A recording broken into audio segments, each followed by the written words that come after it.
checkout shares of Apple surging nearly 5% today, the best day in more than 3 months. The tech titan getting a huge boost from news that the U.S. will delay some tariffs on Chinese goods until mid-December. So how much higher can Apple run in the meantime? I mean, this is certainly a sigh of relief, at least until December 15th. When you think about in market cap terms how much that stock rallied in such a short period of time, it was crazy. And you have to go back and think about August 1st. Before that tweet came out, Apple was trading really well. It was trading at $220. The company had given better than seasonal guidance for the current quarter. Interestingly enough, today the stock was unchanged before this announcement came out about the trade. And Credit Suisse had a note out this morning saying that July saw a massive bounce back in iPhone shipments in China for Apple, and that was kind of interesting because that would support the thesis of that better than expected guidance. So this one, to me, I think obviously could get back up to those highs post earnings in a market that's stable, that doesn't have these tariffs coming. So I could see this thing going as high as 240 by the end of the year. There's really three main growth drivers for Apple. Number one, obviously, you have the 5G phone, which doesn't hit until 2020. You've got wearables. They're doing really well with the watch, the AirPods. But in my opinion, the most important really is their shift towards services, right? High margin, recurring revenue services, and they've been doing really well there as well. Tim. Yeah, look, I'm long Apple, and I'm an investor in Apple, and you've heard me say I think the multiple should be, certainly a blended multiple has this thing significantly higher. But I also think that in the short run, there's very little for me that says this gets away from me. So at the risk of turning this into an options action show, I mean, I think you should be selling upside. You should be selling covered calls here 1 to 2 months tops. I don't want to mess around with the holiday season. I don't want to mess around with anything beyond a lot of seasonal volatility in a name. There's no way it gets away from you here in the next 6 weeks. And on a day like today, when it spiked up 5%, that's a nice time to sell some upside vol. So you just want to own the stock? I want to own this. You want to boost your returns? If I get called away at 220, which is where I sold these things, that doesn't bother me. Yeah, real quickly, again, we're going to get an announcement about the new iPhones when the rollout's going to be in September, and then maybe you see new iPhones at the end of September. Maybe you see a higher-end phone at some point in November. Those tend to be kind of sell the news sorts of things, especially if they rally into it. So to me, to your point, I think if you get back up to those post-earnings highs near 220, that could be a great opportunity to overwrite your stock by selling calls against it. All right, well, it's not just trade news that's boosting Apple. The technicals also pointing to a possible breakout, and that could spell good news for some of the tech giants' most important suppliers. So let's go off the charts. Chris, we're going to send you over to the plasma and you can do your thing. Yeah, well, I think what's so remarkable about the stock, it's August 13th of 2019. The stock trades 209. That's precisely where the stock traded on August 13th of 2018.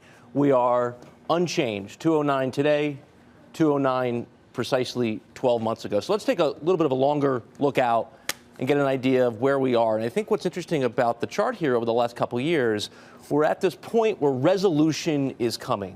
We've had these series of higher lows over the last 6 or 7 months, and we've also had these series of higher lows over the last several months.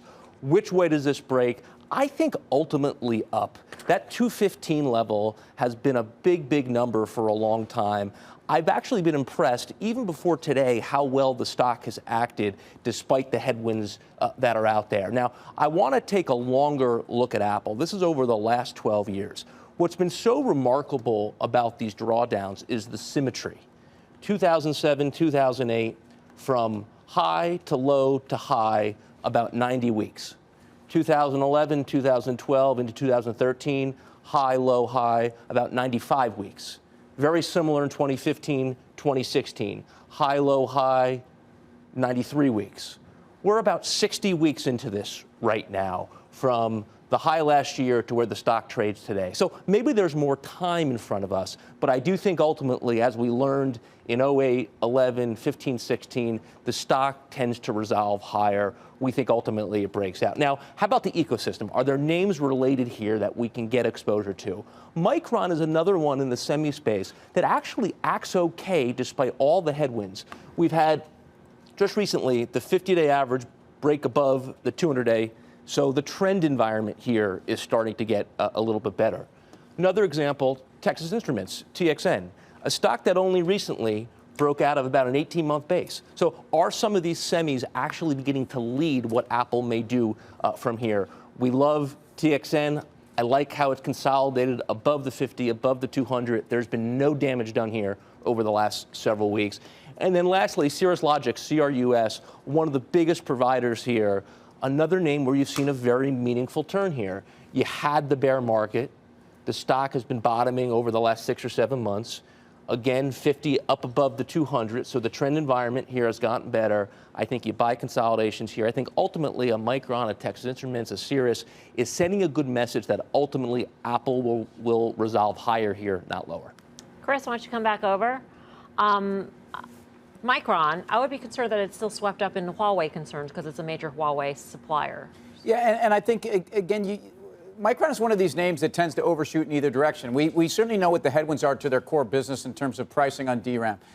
When you think about where the street got to it and the valuation, it probably got too cheap. You've had a massive rally here. And yes, you still are stuck in some cyclical and specific trade issues that are not going to resolve anytime soon. I don't know why you chase it. So if Apple goes to 240, as you think, do you like the suppliers? I don't. So we have very limited exposure to those chip stocks. We do own Broadcom. I like Broadcom because, in my opinion, it's a more defensive semi with its building out some software exposure within the company. And we like NVIDIA. NVIDIA gives us access to those high growth end markets such as autonomous vehicles, data center, gaming, all that stuff that we want to play. You know, again, Texas Instruments, not a huge supplier to Apple, about 6% or something like that. Yeah. But, you know, that is one of the best looking charts in the whole market. It actually underperformed the SMH for a good part of the last year and a half. 120 was that line, got rejected from on numerous occasions.